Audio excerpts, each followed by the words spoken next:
I'm going to teach you a trick. Right now, right here. And this trick, this single technique will change how your brain works forever. Not gradually, not eventually, instantly. Pause for effect. You're going to walk out of here today with a completely different relationship to learning, to thinking, to understanding. You'll never approach a problem the same way again. Sound too good to be true. I thought so too. But then I studied Richard Feynman, Nobel Prize winner, revolutionary physicist, one of the greatest minds of the 20th century, and I discovered something shocking. His genius wasn't mystical. It wasn't genetic. It wasn't luck. It was a trick. A simple, repeatable, learnable trick that he used on everything. And when I say everything, I mean everything. Physics, obviously, but also biology, art, music, safecracking, whatever caught his attention. Aid, lean in heats, and the most beautiful part. Once you learn this trick, you can use it immediately on anything, and you'll feel your brain unlock in real time. I'm going to prove it to you. By the end of this talk, you're going to use this trick yourself, and you're going to experience what it feels like when your brain suddenly gets smarter. Ready? Let's go. But as we walk across stage first, let me show you what this trick is now. It's not about reading faster. It's not about memorizing more. It's not about studying harder or longer or with more focus. All of those things might help, but they're not the trick. The trick is about something else entirely. Something that most people never discover because the entire education system is designed to prevent you from learning it. Let me tell you a story that reveals everything. Share this with intensity. It's 1961. Feynman is at Caltech. He's already famous. Nobel Prize, revolutionary work, legendary teacher. And a student comes to him with a question. Professor Feynman, can you explain why spin 1/2 particles obey Fermi, Dirac statistics? Now, this is standard quantum mechanics. Any physics professor knows this. There's a textbook answer. There's a derivation. There's an explanation that everyone gives. And you know what Feynman says? I'll prepare a freshman lecture on it. Let me break it down to that level. The student is confused. A freshman lecture. This is advanced quantum mechanics. But Feynman is serious. He goes away to work on it. A pause, slow down now, and a few days later he comes back. And he says something that changes everything. I couldn't do it. I couldn't explain it simply enough. Which means we don't really understand it. Afar, let that land on. Do you hear what just happened? A Nobel Prize winner, one of the smartest humans alive, just admitted he doesn't really understand something. Not because he can't do the math. Not because he doesn't know the equations. But because he can't explain it simply. And in that moment, Feynman revealed the trick, the technique that made him a genius, the method that unlocked his brain power. Direct statement. If you can't explain something simply, you don't understand it. That's not just a nice saying. That's not motivational fluff. That's the trick. That's the entire method, right there. But here's where it gets interesting. Most people hear that quote and they nod and they move on. Yeah, explain things simply. Got it. But they don't actually do it. They don't understand what it means. They don't realize this is the most powerful cognitive technique ever discovered. Tasks are get intensive. So let me break it down for you. Let me show you exactly how this trick works and why it unlocks your brain instantly. When you try to explain something simply, when you force yourself to use plain language, no jargon, no technical terms, as if you're teaching a child, something amazing happens in your brain. You can't hide anymore. Explain this, see. Most of the time, we fool ourselves about what we understand. We read something, we nod along, we think, okay, that makes sense. We hear an explanation, we recognize the words, we assume we get it. But we don't. We're confusing familiarity with understanding. We're mistaking recognition for comprehension. And our brain lets us get away with it. Because our brain is comfortable with surface-level knowledge. It doesn't want to do the hard work of real understanding. But when you try to explain something simply, you can't fake it. You can't hide behind complexity. You can't use jargon to mask confusion. Ace your gestures. You either understand it well enough to make it clear or you don't. There's no middle ground. And the moment you try to explain something and get stuck, the moment you realize, wait, I can't actually explain this part clearly, that's the moment your brain unlocks. Because now you know exactly what you don't understand. You've exposed the gap. You found the edge of your knowledge. And make the point. And that's where learning happens. Not in the comfortable areas where you already understand, but at the edges, at the gaps, where you get stuck. This is the trick. Use simple explanation as a diagnostic tool, as a way to reveal what you don't actually understand yet. Let me show you this in action. Share this example. Let's say you're trying to learn about compound interest. You've heard about it. You know it's important. You've maybe even seen the formula. Most people stop there. They think they understand compound interest. They could probably pass a test on it. But do they really understand it? Let's use Feynman's trick. Hey, do this live. Explain compound interest to me like I'm 10 years old. No formulas. No fancy words. Just simple explanation. You start, well, compound interest is when you earn interest on your interest. Why? Wait, what's interest? Explain interest without using the word interest. It's money that grows. Why does it grow? Who makes it grow? Where does it come from? Pause, we see what's happening. You thought you understood compound interest. But when you try to explain it simply, you realize there are gaps. Pieces you can't articulate. Concepts you can't make clear. That's not failure. That's the trick working. You just revealed what you need to learn. Continue the example. So you go back. You think about it, you break it down. And you try again. Okay? Imagine you give someone $100 to hold for you. And they say thank you by giving you $10 extra at the end of the year. So now you have $110. The next year, you let them hold all $110, and they give you 10% again. But this time, 10% of 110 is $11, so you end up with 121. Each year, you're getting 10% of a bigger amount, so your money grows faster and faster. That's compound interest. Snap, now you understand it, not because you memorized the formula, but because you can explain it to a child. You've built real understanding.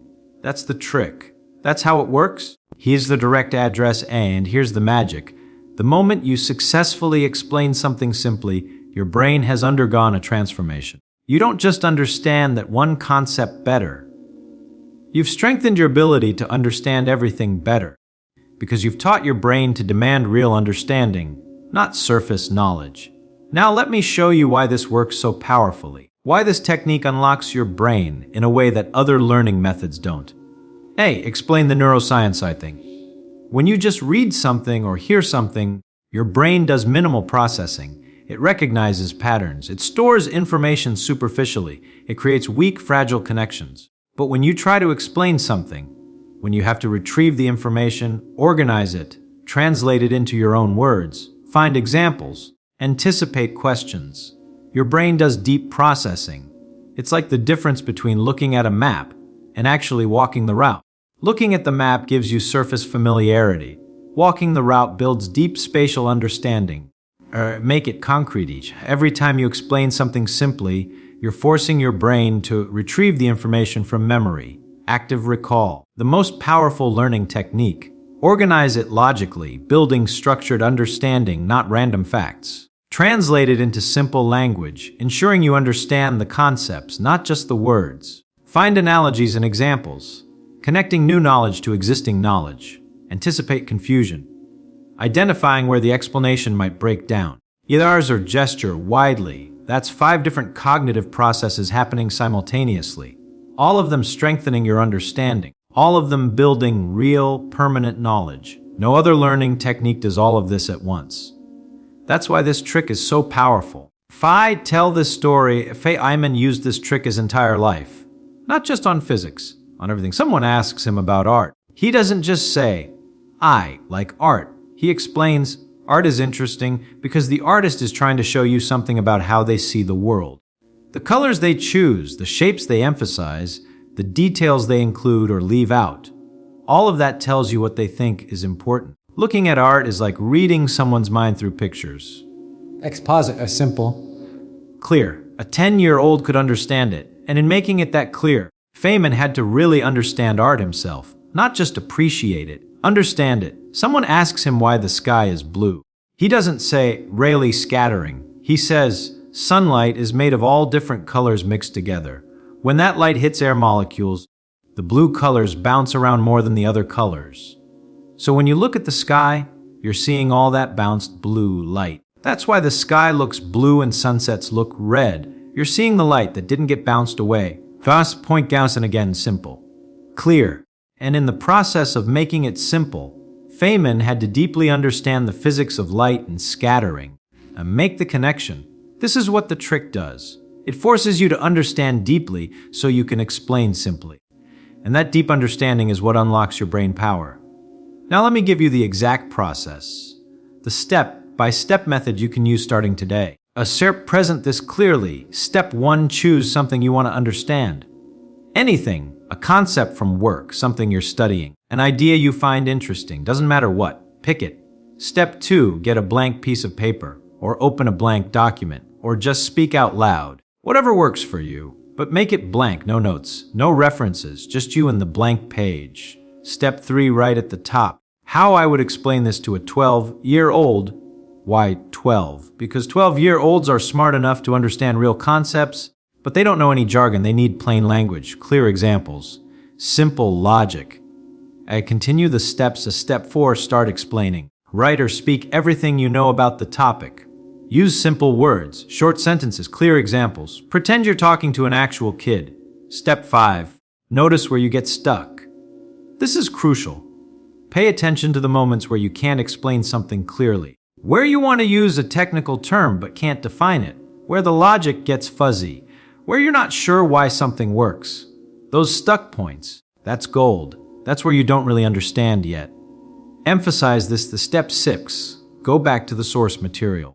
But here's the key, don't just read everything. Focus specifically on the parts where you got stuck. Study only those pieces. Break them down. Think them through. Step 7, try explaining again. With your new understanding, see if you can get past the stuck points. Step 8, repeat steps 5 through 7 until you can explain the entire concept simply, from start to finish with no stuck points. A pause, that's it. 8 steps. You can do this entire process in 20 minutes for a simple concept, an hour for something complex. But when you're done, you don't just sort of understand the concept, you really understand it, deeply, permanently. Moch, share a powerful example. Let me tell you about someone who used this trick and had their brain unlock in real time. I was teaching a workshop, and there's this woman there, let's call her Sarah, who's a marketing manager, smart person, successful career. But she tells me she feels like she's hit a ceiling. She keeps getting passed over for promotions to director level. I ask her, can you explain your company's marketing strategy to me like I'm 12? She starts, well, we do integrated campaigns across multiple channels to drive engagement and conversions through a data-driven approach that leverages customer insights to optimize our funnel metrics. Pose. Let the jargon sink in. I stop her. I'm 12. I don't know what any of those words mean. Try again. Well, she's frustrated. But that's how we talk about it at work. That's the strategy. Maybe. But do you understand it? Instant continue the story. She thinks. She tries again. And she gets stuck. She realizes she can explain the tactics. We post on social media, we send emails, we buy ads. But she can't explain the strategy. The why behind the what. The logic connecting it all. So she goes back. She thinks about it. Really thinks about it. And 2 days later, she sends me an email. Holy shit. I just realized I've been doing marketing for 5 years and I didn't really understand marketing strategy. I could execute tactics, but I didn't understand the underlying principles. So I couldn't think strategically. No wonder they wouldn't promote me to director. Directors need to think strategically, and I was just executing tactically. Make the point, she used the trick. It revealed the gaps in her understanding. She filled those gaps. And 6 months later, she got promoted. Not because she worked harder, not because she learned more facts, but because she went from surface understanding to deep understanding. And that showed up in everything she did. That's what this trick does. It doesn't just help you understand one thing better. It transforms how you understand everything. Get practical. Now let me address some questions I know you're thinking. First, what if I'm trying to learn something really complicated? Can I really explain quantum mechanics or molecular biology or advanced mathematics to a 12-year-old? Yes. And if you can't, you don't understand it well enough yet. Explain Heaths. Feynman could explain quantum mechanics to undergraduates. Einstein could explain relativity to journalists. The best thinkers in any field can make complex ideas accessible, not by dumbing them down, but by understanding them so deeply they can find the simple truth underneath the complexity. If you can't do that, you haven't reached deep understanding yet. And that's okay. That's what the trick reveals. That's what you work toward. Another question. Second question. What if my field requires technical language? What if I can't explain my work without jargon? Then you don't understand your work as well as you think. Be direct. A technical language is useful for precise communication between experts. But if you can't also explain the same concepts in plain language, you're using jargon as a crutch. You're hiding behind complexity. The best professionals in any field can switch between technical language and plain language effortlessly, because they understand the concepts, not just the terminology. Third question. Isn't this time consuming? Don't I learn slower if I have to explain everything simply? In the moment. Yes. Over time, no. Asaka explained the paradox. When you just read something quickly, you feel like you're learning fast. You cover lots of material. You feel productive. But a week later, you've forgotten most of it. A month later, it's gone. You have to learn it again.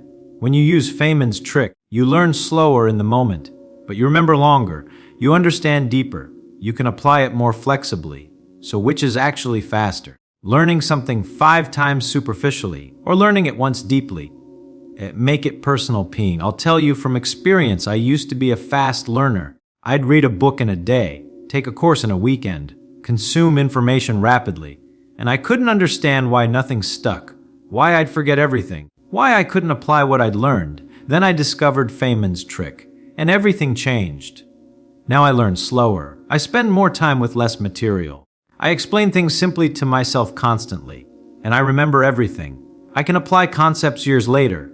I make connections between different domains. My understanding compounds over time instead of evaporating. Slow learning is fast learning. The trick makes you slower in the moment and faster over time. Now let me show you how to practice this trick. How to make it a habit that transforms your brain permanently. I share this method every day. Pick one thing you encountered that day. Could be from work, could be from reading, could be from a conversation, could be from a video you watched, doesn't matter. Take 5 minutes and explain it simply. Out loud, or in writing, or to someone else. Force yourself to make it clear enough for a kid to understand. That's it. 5 minutes a day. One concept a day. I explain what happens. At first, this will feel hard. You'll get stuck a lot. You'll realize how much you don't really understand. But over time, over weeks and months, something shifts. You start noticing gaps in your understanding immediately. You start thinking in simple explanations naturally. You start demanding deep understanding from yourself automatically. Your brain rewires itself. The trick becomes your default mode of thinking. Share the transformation. And when that happens, everything changes. Conversations become learning opportunities because you're constantly testing your understanding. Meetings become clearer because you demand simple explanations from others. Problems become easier because you understand them at a deeper level. You don't just know more. You understand better. And that's the difference between knowledge and wisdom. Let me give you one more story. This one is about Feynman himself, and it shows the trick at its most powerful. I'll tell this with admiration. It's the 1980s. The Space Shuttle Challenger explodes. NASA's investigating. They've assembled a presidential commission with famous people, military leaders, bureaucrats, smart people, important people, and they bring in Feynman as a token physicist, someone to rubber stamp their findings.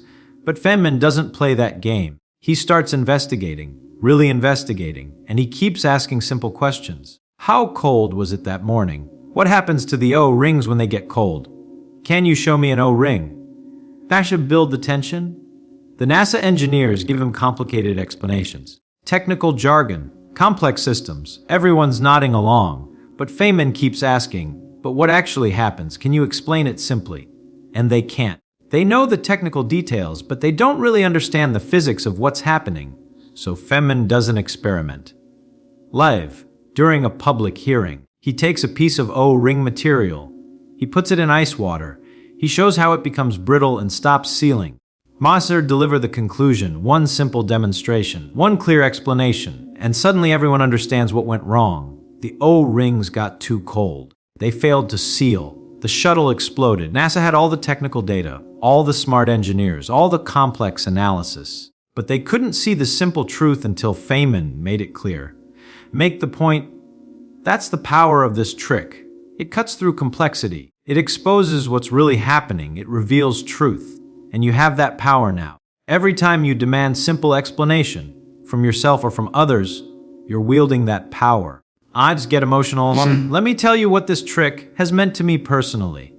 Because this isn't just academic for me. This changed my life. I used to think I was a mediocre thinker. I could memorize stuff, I could pass tests. But I didn't feel smart. I felt like everyone else just naturally understood things I had to work hard to grasp. Then I discovered Feynman's trick, and I realized nobody naturally understands things. Some people just process deeply without realizing it. And most people process superficially and fool themselves into thinking they understand. That's their personal revelation. Once I started using this trick, once I started demanding simple explanations from myself, I stopped being mediocre. Not because I got smarter, but because I started actually understanding instead of just recognizing. Problems I couldn't solve before became solvable. Concepts I couldn't grasp became clear. Connections I couldn't see became obvious. My brain unlocked, and it can happen for you too. Direct challenges. So here's what I want you to do. Right now, before you leave, before you forget, take out your phone or a piece of paper, or just think it through out loud. Pick something you think you understand, something from your work, or from something you're studying, or from a conversation you had recently, and try to explain it simply, like you're talking to a 12-year-old. Use plain language, clear examples, no jargon. Pause it. Do it now. I'll wait. Give them a moment. Did you get stuck? Did you hit a point where you couldn't explain something clearly? Where you wanted to use a technical term but couldn't define it? A point. That's the trick working. You just discovered what you don't really understand yet, and now you know exactly where to focus your learning. That feeling, that moment of realization, that's your brain unlocking. That's you seeing the edge of your knowledge. That's you about to grow. A build to conclusion. Feynman once said, I learned very early the difference between knowing the name of something and knowing something. Most people spend their lives collecting names, terms, credentials, labels. They sound smart, they look educated, but they don't understand. Feynman spent his life knowing things, really knowing them, deeply understanding them, being able to explain them to anyone. Slow down, and the trick, the technique that made this possible, was simple explanation. Constantly demanding that he could make complex ideas clear, constantly testing his understanding against the standard of can a child understand this? That's the trick. That's the whole method, right there. If you can't explain it simply, you don't understand it. And the moment you try to explain it and get stuck, you've found where you need to learn. For final challenges, so use this trick. Today, tomorrow, every day, on everything you want to understand. Make it a habit. Make it automatic. Make it your default mode of thinking. Demand simple explanation from yourself. Demand it from others. Don't accept complexity as a substitute for understanding. And watch what happens. Watch your brain unlock. Watch your understanding deepen. Watch yourself become the thinker you're capable of being. Pause, smile, because here's the secret. You're not limited by your intelligence. You're limited by your methods. And now you have Feynman's method. The question isn't whether this trick works. The question is, will you use it? Walk to center stage A. I showed you the trick. I proved it works. I gave you the exact process. I challenged you to try it right now. The rest is up to you. Will you go back to surface level learning? Or will you demand deep understanding? Will you accept complexity? Or will you insist on clarity? Will you fool yourself about what you know? Or will you use this trick to reveal the truth? Final statement. The trick is simple. But simple doesn't mean easy. It means powerful. It means it works. It means it can transform your brain starting right now. Use it. Trust it. Watch it unlock your brain power instantly. Pause to say thank you. Beat. And if you want to go deeper into Feynman's techniques, if you want more methods, more insights, more ways to unlock your brain power, do me a favor, like this video and subscribe to the Mind of Richard Feynman channel. We're breaking down exactly how one of history's greatest minds worked with techniques you can apply immediately. Join us. Let's unlock our brains together. See you in the next one. You know, people often ask me how I remember so much. They think there's some trick, some system I use to store all these equations and principles and ideas in my head. And the truth is, I don't remember most of it, not in the way they think.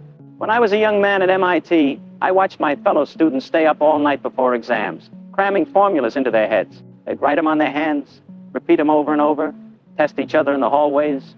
And the next morning, they'd march into that exam room like soldiers going to battle, hoping desperately that nothing would fall out of their heads before they could write it down on paper. A week later, if you asked them the same question, they'd look at you with blank faces. The information was gone, evaporated, as if they'd never learned it at all. I remember one particular exam in my junior year, advanced calculus. The fella sitting next to me, brilliant guy, worked harder than anyone I knew, had spent 2 weeks memorizing theorems and proofs. He had flashcards, study groups, the whole works. I'd see him in the library at midnight muttering formulas to himself. The day of the exam, he froze. He could remember the first line of a proof, but not where it went. He knew there was a theorem that applied, but couldn't quite recall its exact statement. He'd built a house of cards, and when one card slipped, the whole thing came down. 6 months later, I asked him about one of those theorems, just out of curiosity, wondering how he'd approach a problem I was working on, and he looked at me like I was speaking a foreign language. It was all gone. I did something different, though I didn't realize it was different at the time. I just couldn't help myself. You see, I had this problem. I needed to understand where things came from. Not just what they were, but why they were. And that changed everything. Let me tell you what I mean. In my sophomore year, we were learning Maxwell's equations. Beautiful things. Really, 4 equations that describe all of electricity and magnetism. My classmates would write them down, stare at them, try to burn them into their memory. But I couldn't do that. I'd look at one of those equations and I'd think, why does it look like that? Where did Maxwell get this from? And I'd have to work backward, tracing the reasoning, until I could see the whole path from the simple experiments with magnets and wires all the way up to this elegant mathematical statement. It took longer, much longer. Sometimes I'd spend an entire evening just understanding one equation while my roommate memorized all 4 and went to bed. He'd shake his head at me, tell me I was wasting time, that we had an exam in 3 days and I was still fiddling around with the basics. But here's the thing, I never forgot those equations. Not because I have a good memory, but because I didn't memorize them at all. I understood them. There's a world of difference between those two things.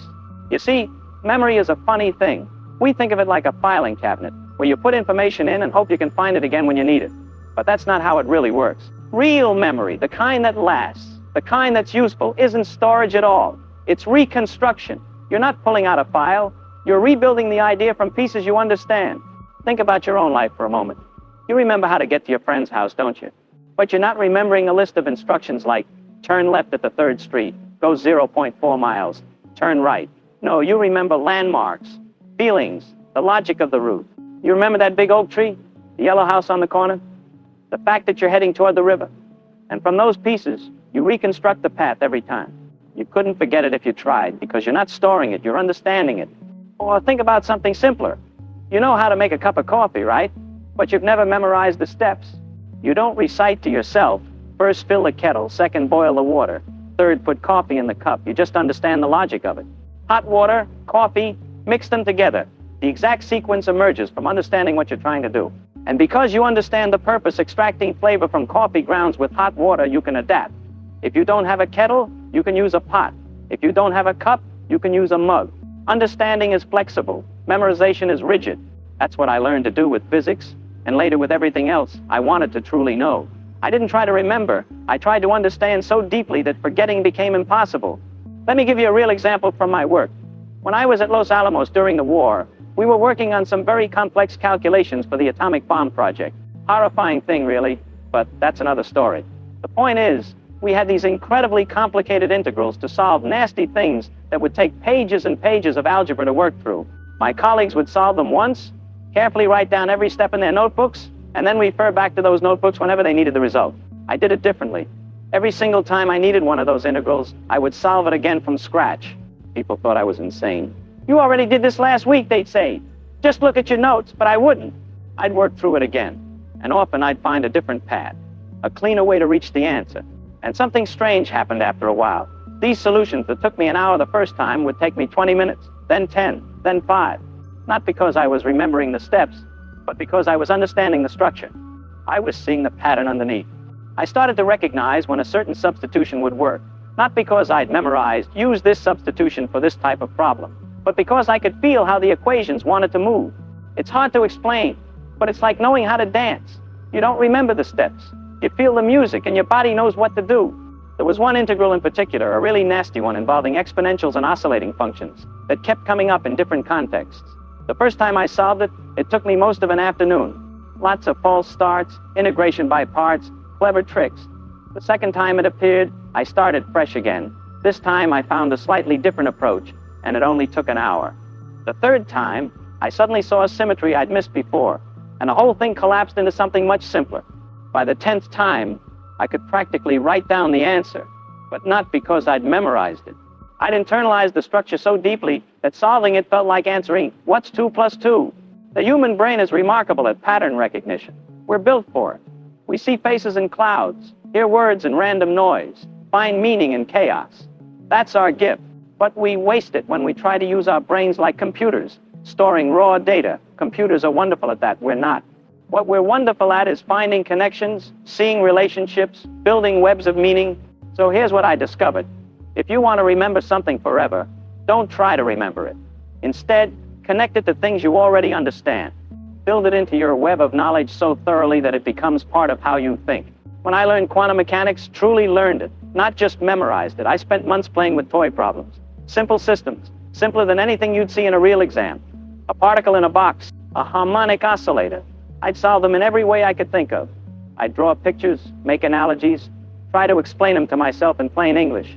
And slowly, the principles became part of me. They weren't facts I remembered. They were ways of thinking I had absorbed.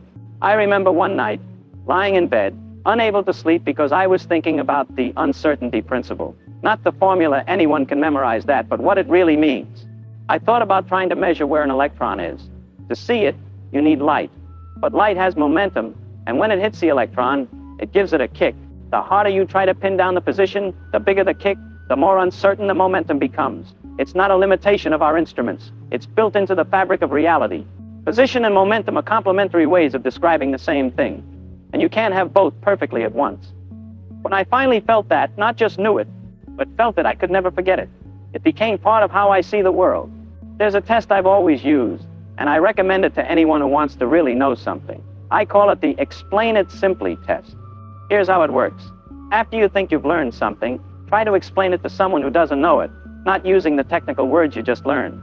Not by repeating what your teacher said, but in your own words, using everyday analogies and simple language. If you can't do this, you don't understand it. Not really. You've only memorized a sophisticated way of talking about it. And that's the trap that catches so many bright people. They learn the language of a subject, they learn to use the right words in the right order, and they mistake that fluency for understanding. But it's not the same thing at all.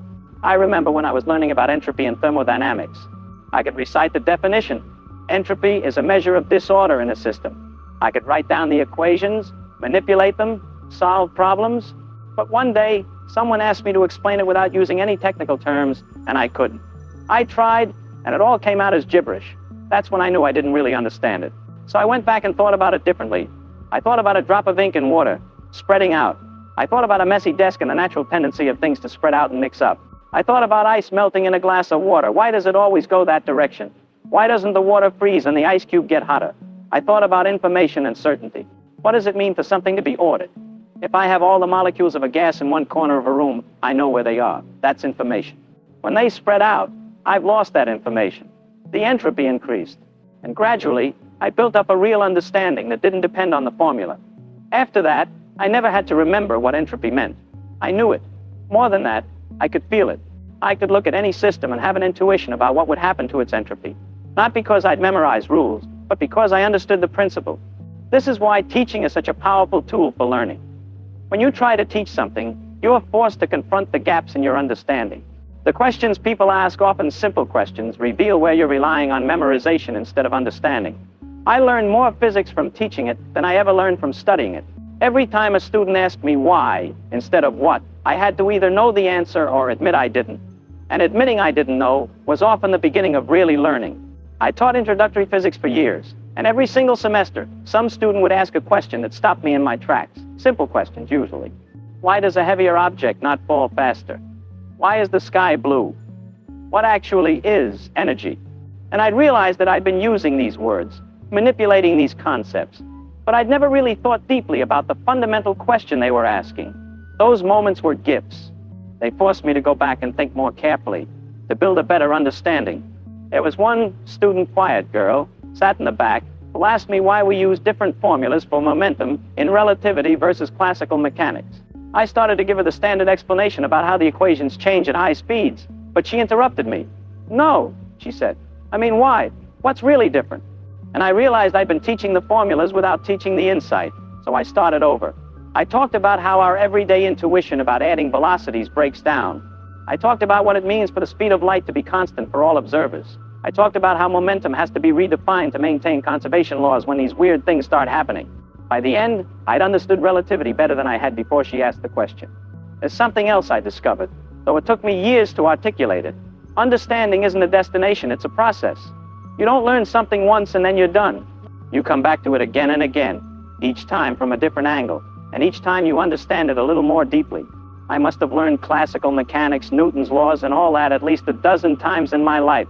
Once in high school, again in college, again in graduate school, then again when I taught it, and then again when I had to explain it for lectures or write about it. And every single time, I learned something new. Not new facts, the laws of motion haven't changed, but new understanding, new connections, new ways of seeing why things had to be that way. The first time I learned Newton's second law, force equals mass times acceleration, I just memorized it. It was a formula you used to solve problems. The second time, I understood it as a definition of force. The third time, I saw how it connected to conservation of momentum. The fourth time, I realized it was really a statement about how systems respond to constraints. Each layer of understanding made the previous layers richer, and none of it required memorization because each new insight was built on genuine comprehension of what came before. This is perhaps the most important thing I can tell you about remembering. The act of forgetting and relearning is not a failure, it's the method. Every time you reconstruct an idea from pieces you understand, you strengthen those connections. You make the pattern more clear. You see more of the structure. I used to work problems over and over, not because I didn't know how to solve them, but because each time through, I'd see something I'd missed before. Maybe I'd noticed that this equation has the same form as one from a different area of physics. Maybe I'd realize that the reason this step works is connected to some deeper principle. These insights don't come from memorizing. They come from doing, from playing, from thinking. There was a whole summer when I just played with special relativity problems. I'd make up scenarios, a train moving past a station, light bouncing between mirrors, twins going on journeys, and I'd work out what different observers would see. Not for any exam, not for any practical purpose, just because I wanted to feel how relativity worked. And after that summer, relativity wasn't something I'd learned. It was something I lived in. I could close my eyes and visualize events in space-time, see how different observers slice up that space-time into their own notions of space and time. You can't memorize that kind of intuition. You can only build it. You know, there's a joy in this approach that I think we often lose in our obsession with efficiency. We want to learn something once and be done with it. Check the box, move on to the next thing. But real understanding is playful. It's curious. It's willing to spend an afternoon just thinking about why things work the way they do. Not because you'll be tested on it, but because it's interesting. I remember sitting in my backyard one summer, watching water spiral down a drain, and spending an hour just thinking about why it spirals. I already knew the answer, angular momentum, Coriolis effect, all that. But I wanted to really feel it, to see it in my mind, to understand it from the water's point of view. Was that a waste of time? In terms of productivity, maybe. But that hour of thinking probably did more for my understanding of fluid dynamics than a week of reading textbooks would have done. Or I'd watch my kids play on a swing set and think about pendulums. Not the equations, I knew those, but the physical intuition. Why does pushing at just the right moment make them go higher? What's really happening with energy transfer? How does the system know what its natural frequency is? I'd push them and feel the rhythm and think about resonance, and suddenly I'd understand something about oscillating systems that I'd never gotten from textbooks. This is what I mean when I say I don't remember things. I don't have them stored away in some mental filing cabinet. Instead, I have this landscape of understanding in my mind. And when I need something, I navigate through that landscape. I reconstruct the idea from principles I know, from patterns I've seen before, from connections that make sense to me. And here's the beautiful part. Once you build this kind of understanding, it becomes almost impossible to forget. Not because you're trying to hold on to it, but because it's woven into the fabric of how you think. You'd have to unlearn how to see patterns, how to make connections, how to think, and that's not something you can forget. I suppose what I'm really describing is the difference between knowledge and wisdom, though those are awfully grand words. Knowledge is having the right answer stored somewhere. Wisdom is being able to figure out the right answer when you need it. Knowledge is remembering that force equals mass times acceleration. Wisdom is looking at a child on a swing and understanding, really understanding, why pushing at the right moment makes them go higher. And the path to this kind of wisdom isn't fast. It isn't efficient. It doesn't fit well on a syllabus or a study plan. It's messy and personal and sometimes frustrating. But it's also permanent. It's yours in a way that memorized facts never are. I think about the difference between learning a piece of music and memorizing it. You can memorize the notes, this finger here, that finger there, this rhythm, that dynamic. But if you lose your place, you're lost. You have to start over from the beginning or from some other anchor point you've memorized. But if you understand the music, the harmony, the melody, the structure, the emotional arc, you can never really be lost. You know where you are because you feel where you are. And if you make a mistake, you can improvise, adapt, find your way back. You're not executing a memorized sequence. You're creating something you understand. That's how I want to know things. Not as a sequence of steps to execute, but as a structure I understand well enough to improvise within, to adapt, to see from different angles. So if you're trying to learn something, really learn it, not just pass a test on it. Here's my advice. Slow down. Don't rush to memorize. Instead, ask why. Ask where it comes from. Try to explain it to yourself in the simplest possible terms. Play with it. Turn it around in your mind. Connect it to things you already know. And when you forget it, because you will forget it, don't panic. Go back and rebuild it. Each time you do, you're not just remembering. You're deepening your understanding. Make up your own examples. Don't just work the problems in the book. Create problems for yourself. Ask what-if questions. What if this parameter was bigger? What if that force was reversed? What if I changed this assumption? Each question leads you deeper into the structure of what you're learning. And be patient with yourself. Understanding takes time. It's not linear. Some days you'll feel like you're getting nowhere. Then suddenly, maybe in the shower or on a walk, something will click and you'll see it all differently. That's not a magic moment of inspiration. It's your brain working in the background, making connections, finding patterns. Trust that process. There's a humility in this approach, I think. It means admitting that you don't really know something just because you can recite it. It means being willing to say, I don't understand this yet, instead of pretending you do. But it also means trusting that if you put in the effort to truly understand, the remembering will take care of itself. I've spent my whole life learning things, and the older I get, the more I realize how little I actually know. But what I do know, I really know. Not because I have a great memory, but because I built each piece of understanding carefully, connecting it to everything else I know, until it became part of how I see the world. And that's what makes it worth it in the end. Not the facts you can recite, but the way understanding changes how you see things. When you really understand something, the world becomes richer. You see patterns you missed before. You make connections you couldn't see. Everything becomes more interesting because you have more ways of thinking about it. That's the hidden formula, if there is one. Don't try to remember. Try to understand. The rest follows naturally, like water running downhill. And that's not a trick or a hack. It's just how the mind works when you let it do what it does best. Find meaning, make connections, and see patterns in the beautiful complexity of things.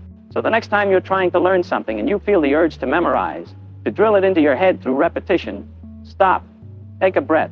Ask yourself, do I understand where this comes from? Can I explain it simply? Does it connect to anything else I know? Give yourself permission to be slow, to be thorough, to really think.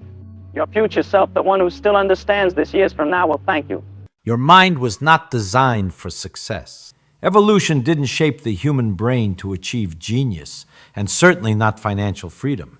The brain was built for one thing only: survival. It carries millions of years of biological programming, and that programming prioritizes fear, laziness, and the search for the easiest path. That's why so many men and women remain stuck in cycles of mediocrity. They're trying to run an extraordinary life on outdated software. But pay very close attention to me right now. There's a secret, almost forbidden, that can completely transform your life. The mental hack to unlock success 100 times faster. Think about a computer. It can be hacked, it can be optimized, and it can become something far more powerful than it was at the beginning. Now imagine your mind the same way. It's also like a computer, but infinitely more complex. If someone can unlock hidden functions in an ordinary machine, just imagine what happens when you learn to hack your own brain. You unlock resources that were always there but never used. You accelerate processes, create new pathways, open possibilities that once seemed unreachable. The difference is that, when it comes to the mind, this hack doesn't just boost performance, it redefines who you are and what you can achieve. That's why you must hack your mind. You can't expect it to naturally move toward discipline, focus, and success. You need to break that primitive pattern and install new instructions that will stimulate and train your brain until it becomes a machine of achievement. What you need to do with your mind is recreate it, to build a new system inside it. And now I ask you, are you ready to reprogram your brain and open the door to a whole new level of life? Because starting right now, I'm going to show you how to turn this theory into practice. So pay close attention. True understanding only happens when we can explain something in a simple way. Let me explain it to you more clearly. The mind is biological hardware with software installed by genetics, by society, and by your personal history. These programs define what you believe to be possible, but you don't have to accept that code as final. You can question it, rewrite it, install new lines of command. When you decide to read every day, when you force yourself to study what others avoid, when you choose to face emotions instead of running from them, you're literally writing new code inside your brain. But listen carefully. You can't hack something without inserting an intruder. In machines, that intruder might be a script, a patch that forces the system to work differently. But in your mind, the intruder is pain, the discomfort of acting against your natural impulse, the effort of doing something your body and your habits reject. It's waking up early when your body wants to sleep. It's pushing yourself to study when your brain craves distraction. That intruder, the pain of unnatural effort, is the first step to rewriting your mental code. Inside this method, the first thing to understand is that nothing unnatural for your mind will ever exist without pain. If you want to take your mind towards success, you must accept pain as part of the process, not as a sign of failure. Accepting doesn't mean liking it. It means recognizing that discomfort is the fuel of transformation. So first, give pain a name. Don't run from it. Identify it. Is it fatigue? Is it fear? Is it boredom? When you name the enemy, it loses part of its power over you. Then, reduce the barrier. Instead of waiting to have the energy to read an entire book, start with 5 minutes. Instead of promising to change your whole life at once, take one small but firm step. The brain learns in small doses. And realize this, your mind also has an antivirus constantly running, trying to protect you. These are the beliefs you've collected, the patterns you've learned since childhood, the habits that became automatic. That antivirus acts to block any change because it was designed to keep you in the same place. It doesn't understand that you want to prosper. It only understands that change means risk.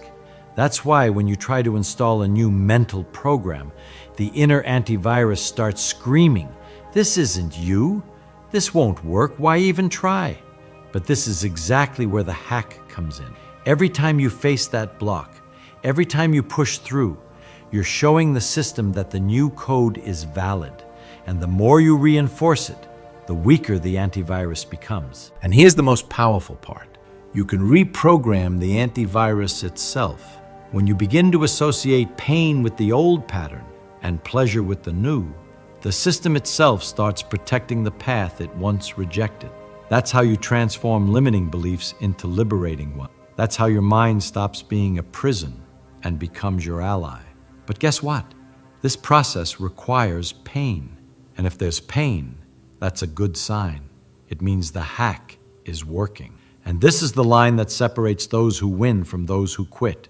The weak interpret pain as proof that they weren't born for this. The strong understand pain as the entry ticket to a new level of life.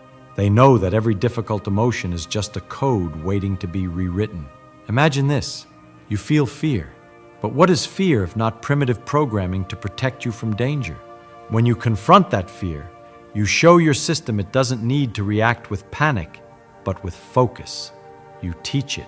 Every emotion the world labels as bad carries a hidden benefit if you know how to use it the right way. There's no such thing as a useless emotion. What exists is energy that hasn't been directed properly. And here's the secret. The anxiety that once paralyzed you can turn into adrenaline to make you act faster. It prepares you for the future.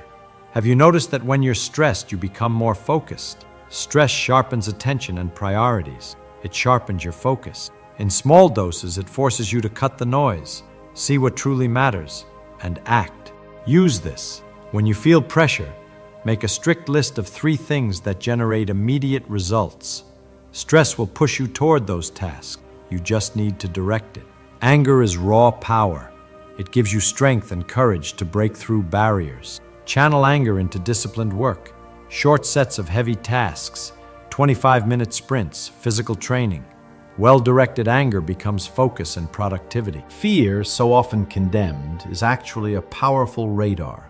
It shows you where the risks are, and if you face it with courage, fear becomes a guide. It doesn't have to freeze you. It can teach you to prepare, to sharpen your skills, and to step onto the field more competent. Even sadness has a role. It slows you down, pushes you to reflect, forces you to look within.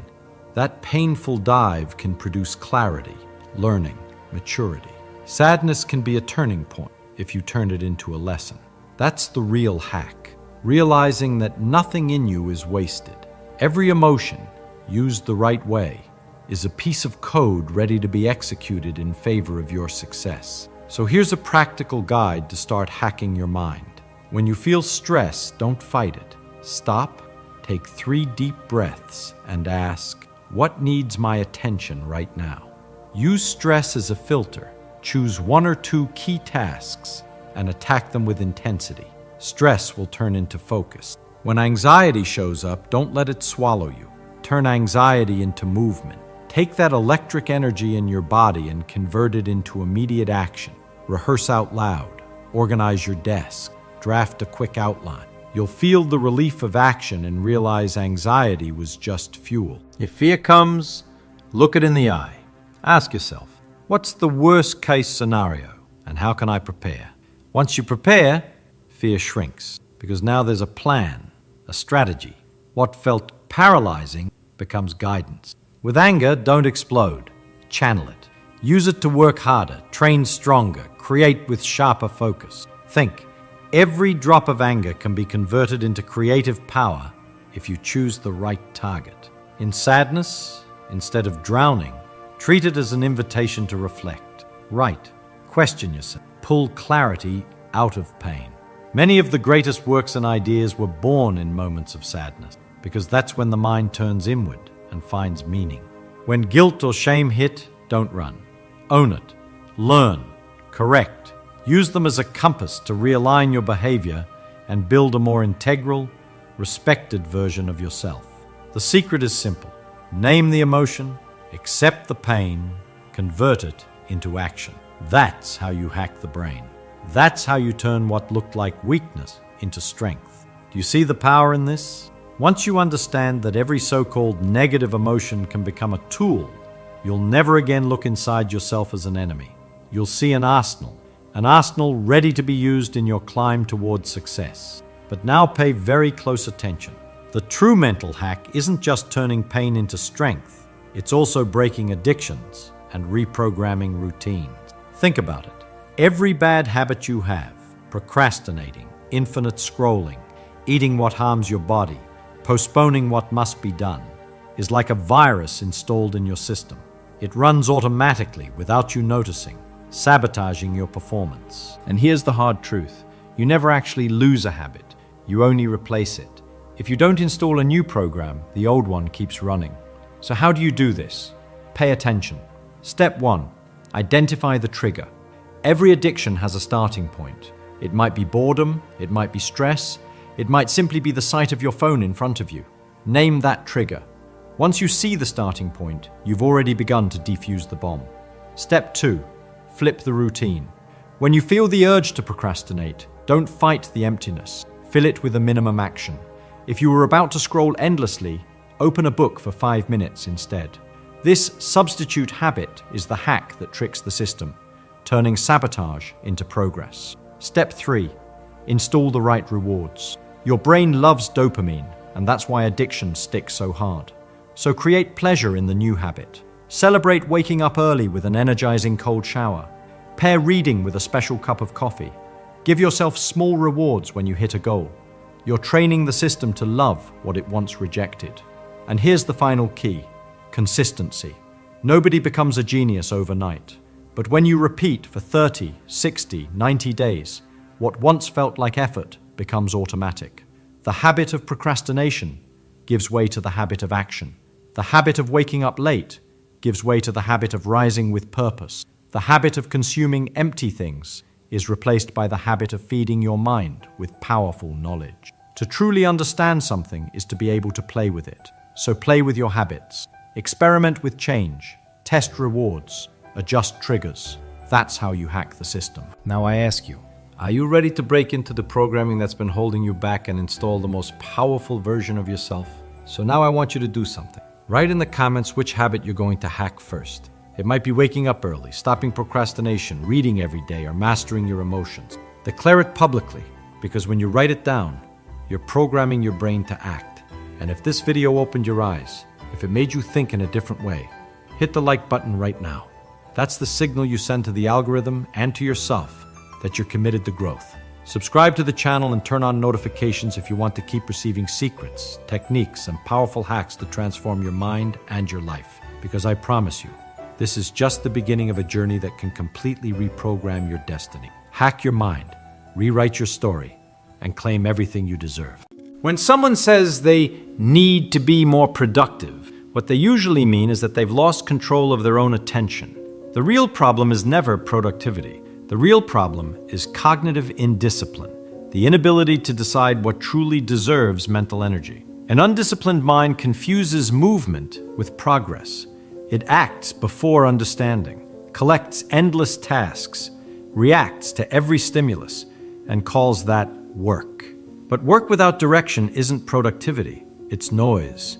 And the more noise there is, the less clarity you have. In neuroscience, this is known as cognitive hyperactivity, a brain processing more information than it can organize. The result is exhaustion, and ironically, a deep sense of unproductivity. Discipline, in contrast, is a form of mental engineering. It's the deliberate act of limiting what enters your mind so you can preserve your ability to think. To be disciplined is to choose focus before action, and every choice is also an exclusion. Saying yes to one thing means saying no to everything else. A disciplined brain works like a filter. It cuts out useless input, prioritizes the essential, and saves neural energy. That's not a metaphor, that's physiology. The prefrontal cortex, the part of your brain responsible for focus and decision-making, consumes enormous energy. The more irrelevant decisions you make, the faster it burns out, and the harder it becomes to make the right one. That's why disciplined people appear calm, not because they have more time, but because their brain wastes less energy fixing mistakes born from hurry. An undisciplined mind is always reacting. A disciplined mind is always directing. And the difference between reacting and directing is what separates effort from results. Have you noticed how the brain hates silence? When there's no stimulus, it creates one. When there's no urgency, it invents it. That's how the restless mind is born, a system that craves speed when it actually needs precision. Hurry is a biological reflex, not a rational choice. It comes from the same mechanism that once saved our ancestors from danger. What was useful for escaping predators has now become mental sabotage. The modern brain lives in a constant state of alert, surrounded by notifications, sounds, and microstimuli. Every phone buzz is treated as urgent, even when it isn't. And the more stimuli, the more dopamine. More dopamine, more urgency. More urgency, less clarity. That's where discipline starts to disappear.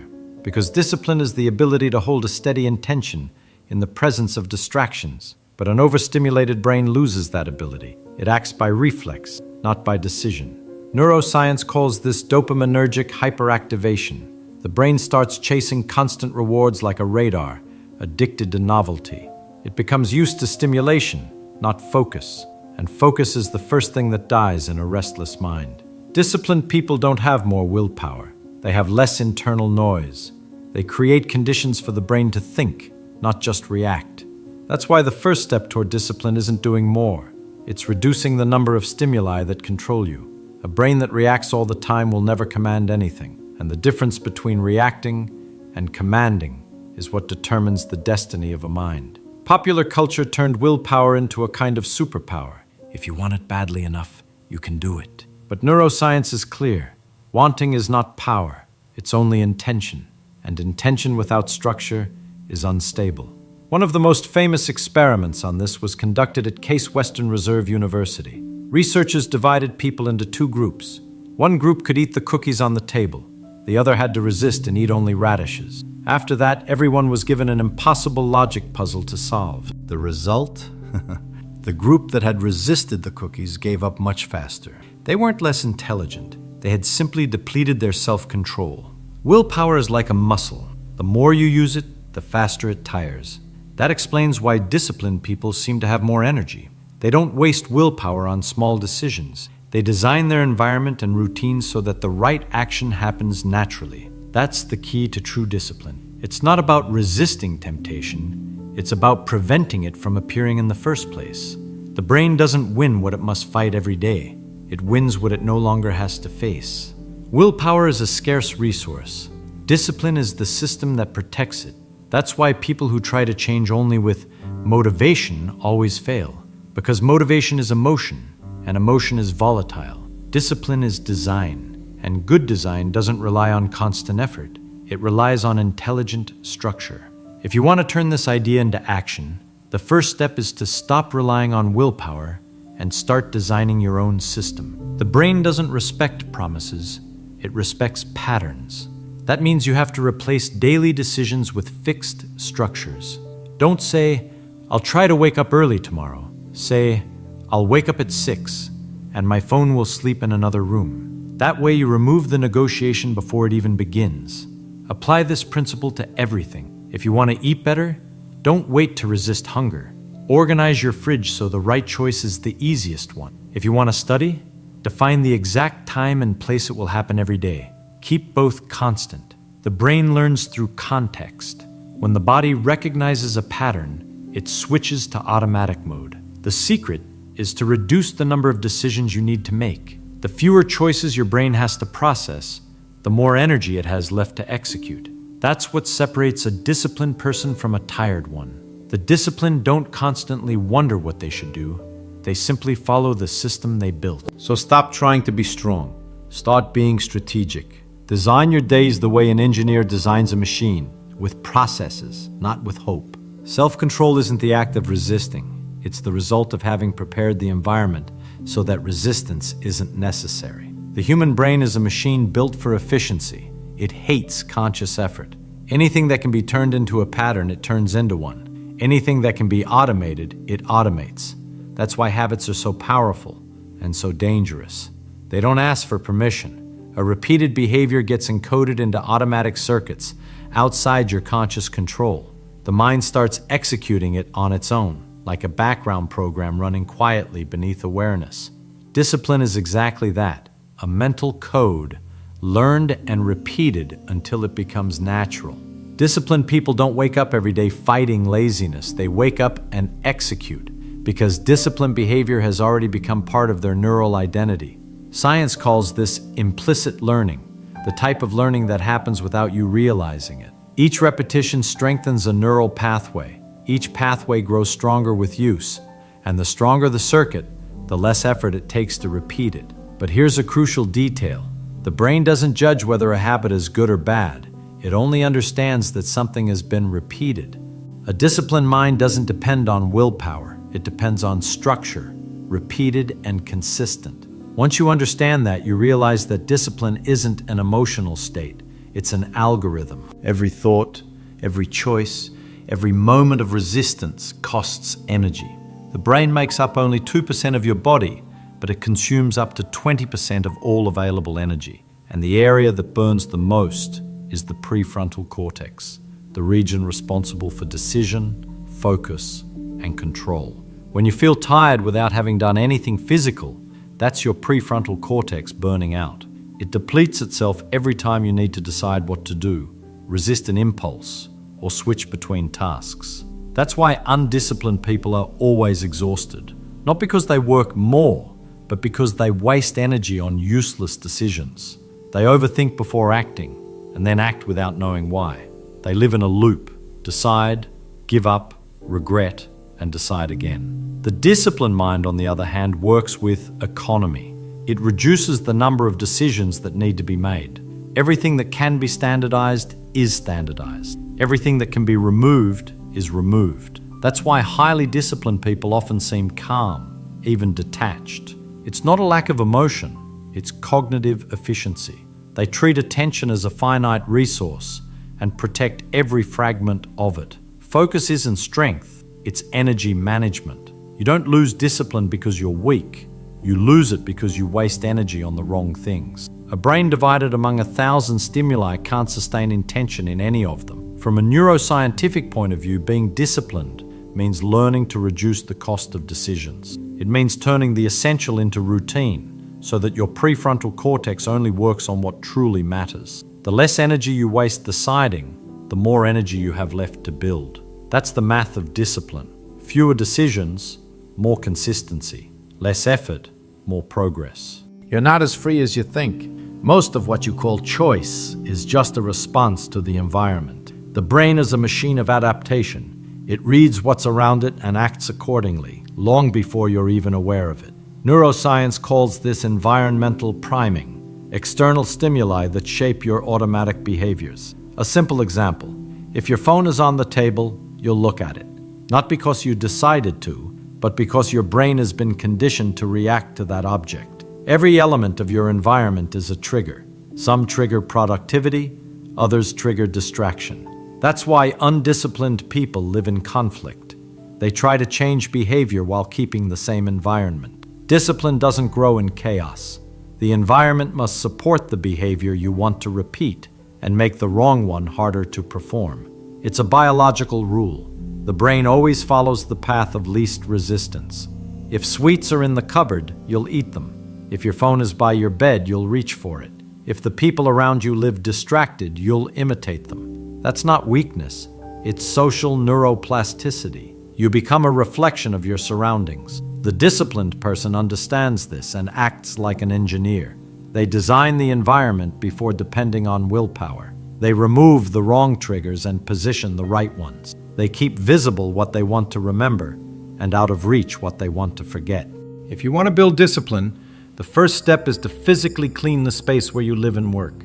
Look around you. Everything that doesn't contribute to the kind of person you want to become has to go. Objects, noises, distractions, people, all of them are environmental code, and your brain is reading that code constantly. Every single element around you is a silent instruction. Start with the place where you work or study. Remove the excess. The brain thinks more clearly when the environment communicates order. Then look at where you sleep. Your room should signal rest, not stimulation. If your phone is your biggest enemy, keep it out of physical reach before you go to bed. The brain needs real barriers to respect real limits. At the same time, reposition the triggers that help you. If you want to read more, keep the book visible. If you want to exercise, set out your workout clothes the night before. If you want to wake up early, put your alarm clock far from the bed. That forces your body to act before your mind starts negotiating with laziness. Don't rely on willpower. Rely on design. You don't need to be stronger than your distractions. You need to be smarter than them. Create environments that push the right behavior forward and make the wrong one inconvenient. When the environment changes, behavior changes. And when behavior changes, identity begins to take a new shape. That's how discipline is built intelligently, through spatial design, not through resistance. The brain adapts to everything it repeats, including the world around it. So if you really want to change, don't start from the inside out. Start with what surrounds you, because the world around you is programming your brain every single day, with or without your permission. The brain is the best student in the universe, but it doesn't learn from words, it learns from repetition. Every time you repeat an action, the same neurons fire together, and when they fire together, they form stronger connections. That's what neuroscience calls synaptic plasticity. Discipline is simply using this principle in your favor. It's not about forcing yourself to change, but about teaching the brain until it learns to act on its own. And the kind of learning that truly reshapes behavior is implicit. It happens beneath awareness. To train your brain to learn automatically, follow a simple structure. First, pick a single, measurable behavior. Nothing vague like, I'll change my life. Choose something concrete and observable. I'll study for 30 minutes. I'll walk for 10. I'll meditate for 5. The brain learns through repetition of specific patterns, not abstract intention. Then, repeat the action at the same time and in the same place until it feels automatic. Consistency creates predictability, and predictability creates neural comfort. The more stable the context, the faster the brain binds the behavior to the environment. And finally, never break the chain. Each day of repetition is a vote for the new circuit. Each break resets part of the process. That's why consistency matters more than intensity. Even on bad days, do the minimum required.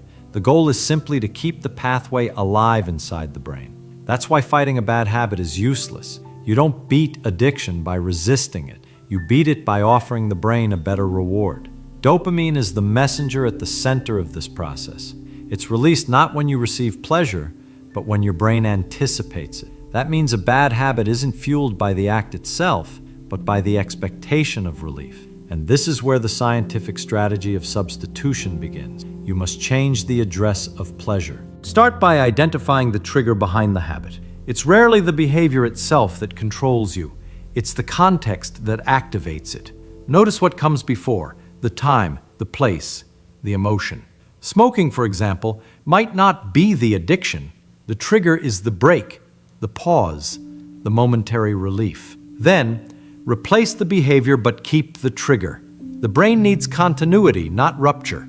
If stress is your cue, trade the cigarette for deep breathing, a short walk, or a sport you enjoy.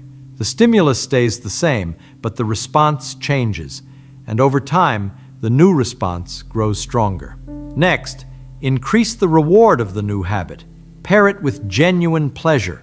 Listen to music, track your progress, celebrate small wins. The brain must see that the new path also produces dopamine. Without pleasure, no habit survives. And finally, remove access to the old circuit. As long as the old stimulus is nearby, the brain will return to it. The environment must support the new route. Temptation should never be within reach. With time, the new behavior starts to bring the same relief the old one did. Dopamine moves to a new address, and when that happens, the brain understands. This is the new pattern. Substitution is the most intelligent form of discipline because it works with the brain, not against it. You don't have to fight your impulses. You need to redirect them. You can have the sharpest mind in the world, but if the body is unregulated, discipline won't last. The brain is a physical organ, and its ability to make decisions depends on the chemistry that fuels it. That's why sleep and biological rhythm are as essential as focus. During deep sleep, the brain performs two critical functions. It consolidates recent learning and habits, and it restores the prefrontal cortex, the center of self-control. Sleeping poorly is like starting the day with the handbrake on. You can still move, but every decision takes twice the effort. That's why tired people are more impulsive. An exhausted brain seeks fast rewards. Discipline begins with the circadian rhythm. The brain operates in roughly 24-hour cycles, what we call the circadian rhythm. Within that rhythm, hormones like melatonin, cortisol, and dopamine rise and fall naturally, defining periods of energy, focus, and rest. Ignoring that rhythm is like trying to swim against the current. Going to bed late, waking up to alarms, and drowning yourself in coffee is the perfect recipe for a restless, unstable mind. You can master your thoughts, control your impulses, and still fail to be disciplined if you ignore the biological clock that governs everything inside you. Discipline isn't only a mental act, it's physiological. The brain, focus, and willpower all follow the rhythm of the body. And when that rhythm breaks, the mind becomes unstable and vulnerable to distraction. Sleep is the first pillar of this structure. During deep rest, the brain maintains the circuits that help you decide and resist. It clears chemical waste, reorganizes information, and reactivates the neural connections linked to memory and self-control. Sleeping too little is like trying to think with loose wires. You can still reason, but the system keeps short-circuiting. Impulsivity rises, focus fades, and willpower drains faster. The body operates in cycles called circadian rhythms, roughly 24-hour variations that regulate everything: mood, energy, concentration, and hormone release. When you sleep and wake at random hours, you force the brain to recalibrate the system every single day. That steals energy and destroys consistency. Disciplined people don't control time. They align with it. That's how they sustain stable energy, while the rest of the world swings between euphoria and exhaustion. If you want to train your brain for discipline, start with the body.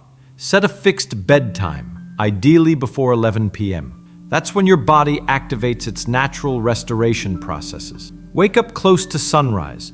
Natural light signals the brain that a new cycle has begun, balancing cortisol and dopamine. Before bed, eliminate artificial stimuli. Screams trick the brain into believing it's still daytime, blocking the release of melatonin, the hormone that prepares you for rest. Dim the lights, slow the pace, and repeat this every night. With time, your brain will recognize the pattern and fall asleep on its own, without struggle. Discipline is born from predictability, and sleep is the ultimate training in predictability. Sleeping well isn't indulgence, it's strategy. It's the moment when the brain rebuilds itself for the next day.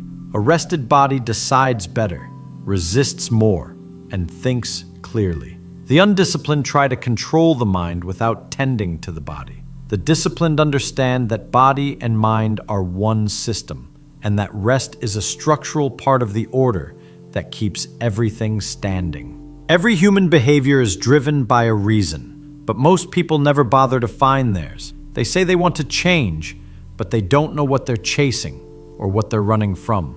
Without clarity, the brain simply doesn't obey. The human mind is wired to seek pleasure and avoid pain. Those two poles form the most primitive and most powerful motivational system that exists. And it's precisely this system that governs discipline. When the reason is weak, the brain chooses immediate pleasure. When the reason is strong, it endures discomfort. Discipline, therefore, doesn't come from strength. It comes from emotional clarity. If you don't know what's at stake, your mind will give up the moment pain appears. To uncover your true why, use a simple but profound method. Ask yourself why 5 times. Each answer pushes you one level deeper toward the truth. You might start with something superficial like, I want to wake up early. But as you keep asking, you reveal the real motive beneath it. I want to wake up early. Why? Because I want more time. Why? Because I want to work on my personal goals. Why? Because I want to change my life. Why? Because I can't stand the feeling of wasting my potential. It's at that final layer that the brain understands. It must feel the emotional consequence of what you want or what you fear losing. Motivation doesn't live on the surface. It lives in meaning. But there's an important detail. The right reason isn't purely positive. The mind also needs a negative reason, something to escape from. Pain is a powerful fuel when consciously directed. Think about what will happen if nothing changes. What will your life, your body, your mind look like 5 years from now? Visualize it vividly. The brain responds to anticipated pain with the same urgency as real danger. A strong why is always dual, something to move toward and something to move away from. That tension creates direction. When you know where you're going and what you refuse to return to, discipline stops being a struggle. It becomes self-preservation. You don't maintain a habit because you're strong. You maintain it because you've understood the cost of quitting. The brain obeys the most emotionally real reason, and when the reason is true, the behavior becomes inevitable. Human beings act according to who they believe they are, not what they say they want. The brain doesn't execute intentions, it executes identities. Every time you say that's just how I am, you're writing a line of code inside your mind, and the body follows that code without question. That's why true discipline begins the moment you stop seeing yourself as someone trying to change and start seeing yourself as someone who is disciplined. Your internal language is the interface of your brain. It shapes behavior long before action ever takes place. When a person says, I'm trying to be organized, the brain hears, I'm not there yet. But when they say, I am an organized person, The brain interprets that as a command for coherence. The mind begins searching for behaviors that confirm that identity. Neuroscience calls this cognitive dissonance, the discomfort of acting against what we believe ourselves to be. And it's exactly that discomfort that stabilizes the new behavior. With each repetition, the brain reinforces the cycle. Action, arrow, coherence, arrow, identity, arrow, new action. Over time, behavior stops being a decision and becomes a natural expression of who you are. But there's a subtle difference between those who change and those who only talk about it. Identity isn't created by affirmations alone. It's built through concrete evidence. The brain believes what it sees you do. Every small, consistent act is a vote for the new self. It's not about doing more. It's about doing enough for the brain to recognize that the new pattern is real. Want to change your identity? Then act as if you already are the person you wish to become. Even if it feels forced at first, your brain is watching and learning. It needs consistent signals, and when it receives them, it rewrites the code. You can rewrite who you are, one action at a time. Every morning you wake up at the time you chose, the brain records, "I am someone who keeps my promises." Every time you choose focus over distraction, it writes, "I am someone who controls my impulses." These micro-evidences build a new architecture, and disciplined behavior begins to emerge automatically. A disciplined mind is, in truth, a coherent mind. It doesn't struggle to do what's right. It simply no longer knows how to do what's wrong, because the wrong no longer fits who it has become. Discipline isn't a talent, it's a construction. And every construction begins with an act of awareness. You now understand that the brain isn't your enemy, it's your laboratory. What you repeat, it records. What you observe, it reinforces. And what you ignore, it erases. The mind is not a prison, it's a learning machine waiting for clear commands. But here's a truth few are willing to face. No one will save you from indiscipline. No mentor, book, or technique can replace the moment you finally decide to act. Transformation is solitary, because the brain only changes when you force it to, through repetition of the right behavior, even without motivation, even without desire. That's where real strength is born. You no longer need to believe that discipline is suffering. It's simply the natural consequence of a well-trained system, a well-cared-for brain, a body in rhythm, a clear purpose, and a coherent identity. That's all it takes for the right behavior to become inevitable. Discipline isn't about doing more. It's about doing what matters consistently until what matters becomes instinct. Now I want you to do something. Pause for a moment and write in the comments, "I am becoming disciplined." That simple sentence is a milestone. When you write it, your brain understands that the decision is real, and real decisions create new neural connections. It's the first command of the new identity you're programming right now. Leave your like, subscribe to the channel, and activate the notification bell. Here, we don't just talk about discipline, we build it through science, reason, and self-awareness. Each video is a lesson for those who want to think better, live better, and master themselves through logic, not emotion. Remember this, a disciplined mind isn't born from strength, it's born from clarity. You don't conquer chaos by fighting it. You conquer it by building order within yourself. Every day you choose focus over distraction, presence over impulse, purpose over instant pleasure. Your brain records, "This is who I am now." And when that pattern stabilizes, something extraordinary happens. Discipline stops being an effort and becomes your nature. Because the true power is not in controlling the world, but in controlling yourself.